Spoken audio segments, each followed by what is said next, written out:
La puissance de l'immobilier, notamment locatif, elle réside dans le temps. L'idée du podcast et de la vidéo du jour me vient d'une révision de loyer que j'ai effectuée sur un de mes loyers personnels, un de mes locataires personnels hier. Et ça va vous montrer que quand bien même on entend que l'immobilier, notamment locatif, est compliqué, qu'il est taxé, il est fiscalisé, il est encadré en France, et donc que c'est has-been, c'est trop tard pour en faire, et ben moi je suis pas d'accord. J'ai une gestion de bon père de famille, et je vous dis que le temps est l'allié du propriétaire et de l'investisseur dans l'immobilier. Pourquoi ? Quand on achète un bien immobilier à destination de locatif, on fait dans l'immense majorité des cas, et c'est évidemment nécessaire, notamment pour des raisons fiscales, un emprunt immobilier. La bonne nouvelle, c'est qu'en France, contrairement à d'autres pays, les emprunts sont à taux fixe.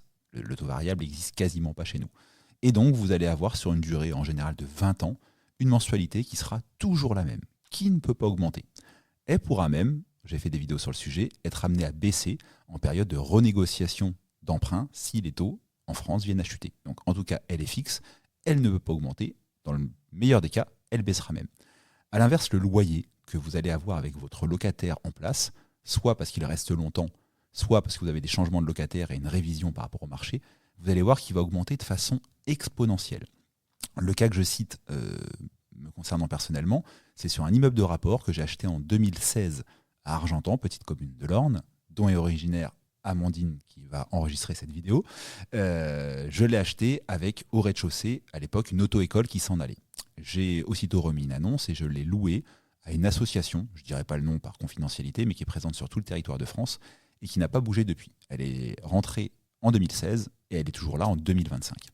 Quand elle est rentrée, ce local professionnel / commercial, je le louais 420 € par mois. On est en zone rurale, c'est un petit local d'environ 60 mètres carrés. La magie de la révision des loyers, donc on est soumis sur un bail de ce type à l'ILAT, l'indice de loyer des activités tertiaires, c'est l'association en question qui a choisi cet indice, fait que entre 2016 et 2025, donc en à peine 9 ans, le loyer est passé de 420 € à 533,11 €. C'est énorme, je relis mes notes, ça fait 27% d'augmentation. Ma mensualité elle est restée fixe, mon loyer il a augmenté de 27%. Alors oui, évidemment, mon assurance propriétaire non occupant a légèrement augmenté. Oui, évidemment, ma taxe foncière a légèrement augmenté. Sauf que tout ça n'a pas augmenté dans les mêmes proportions. En pourcentage peut-être, mais en valeur pas du tout. Et donc le temps va dans le bon sens pour moi. J'ai voulu regarder sur les indices plus courants, notamment celui des loyers, des logements classiques, des logements d'habitation. Là, c'est encadré, c'est l'IRL, l'indice de révision des loyers. Et à titre informatif, sur 10 ans, il a évolué de 15,4%. Donc imaginons que vous avez un locataire qui est resté en place pendant 10 ans, vous ne lui avez pas demandé de partir, il n'est pas parti, et l'évolution naturelle du loyer lui a fait prendre 15%. Si vous avez eu des changements de locataire entre deux, sauf cas particulier, zone tendue, etc., votre loyer a sûrement pris bien plus de 15% de valeur de par l'augmentation, l'offre et la demande et l'augmentation des loyers dans la zone. Dernier indice qui peut être intéressant, j'ai moi-même 2 locaux commerciaux que je loue à des professionnels. L'ILC, là on a pris 24% en 10 ans. Donc tout ça pour vous montrer que la magie dans l'immobilier locatif, c'est le temps. Vous prenez une dette, cette dette elle est fixe, vous remboursez cette dette avec de l'argent qui n'est pas le vôtre, celle d'un tiers, un locataire, en habitation, en commerce, peu importe.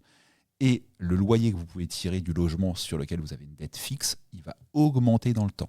Donc c'est ça la magie de l'immobilier locatif. Si vous voulez en faire, si vous voulez vous lancer, si vous êtes en Normandie, contactez les agences Visienco. On va vous proposer des biens, des appartements à rénover pour du déficit foncier, des appartements vendus déjà loués en meublé pour du LMNP. On va vous vendre des immeubles de rapport, on adore ça. Si vous êtes ailleurs en France, on ne pourra pas vous aider réellement sur le terrain, mais on a plein de vidéos qui traînent sur Internet pour vous aider à vous former sur YouTube, sur TikTok, sur Insta. Ciao.